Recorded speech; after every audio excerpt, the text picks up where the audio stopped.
And it's something which is very unique, I think, even in America, that so many Muslims are working in City Hall.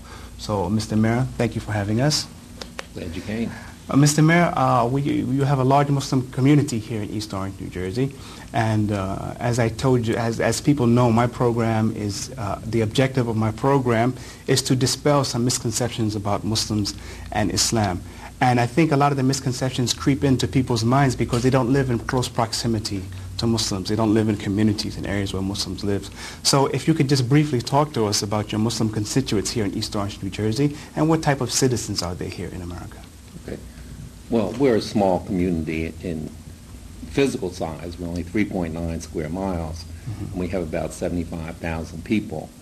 And our estimate is that probably 3%, 4% of that population is Muslim community.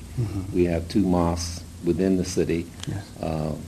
But we're very proud of the fact that the leadership within this building in City Hall has probably the highest percentage of Muslims in municipal government in the state of New Jersey, probably across the whole country. Now, Mr. Mayor, how exactly did that come about, that you had such a high concentration of Muslims working here in City Hall? Because they're qualified. They're qualified people, whether they're Muslims or not, you know, was not the reason why they were chosen. They were chosen because they do the job and they perform well.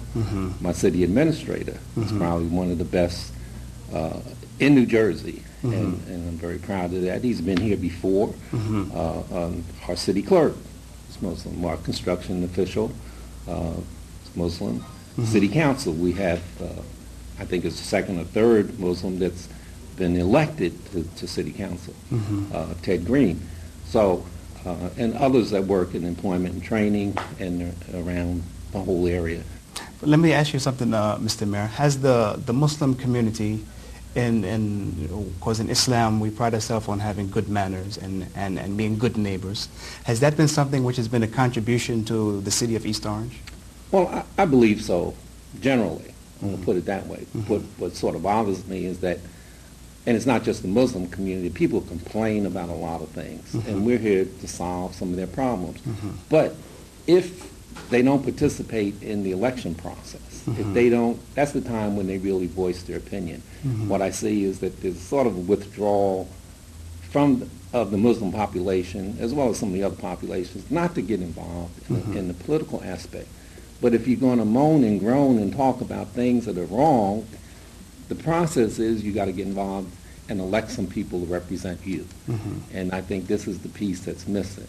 Now, whether that's part of the culture, whether it's part of just not wanting to be involved, keep to yourself, that's not a good thing for the whole population if you're going to work together, because then people draw their own conclusions. Mr. Mayor, if you excuse me a bit, I just want to talk to some of the Muslim staff you have working here in City Hall. And we have with us the city administrator, Mr. Joseph Jenkins.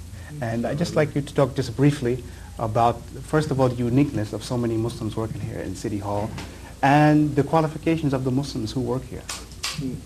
Assalamu alaikum. As the mayor said, there are a number of Muslims in his administration and throughout the city government, and has been for a good number of years, particularly since his 3 terms. This is his 3rd term as mayor. City clerk, who you'll hear from momentarily as well, is unique. I think she's probably the only city clerk in the state who's a Muslim. There are other people who now have the role of city administrator or business administrator of various towns in the state, but I believe I was the first in this government going back to the 1980s. Alhamdulillah. And as a Muslim, to echo what the mayor says, what have you done on your side really to reach out to the Muslims to be more involved in the electoral process? Well, I think that we have been talking to people as best we can. I understand that many of our brothers and sisters have some pretty strong feelings about whether or not they should be or should not be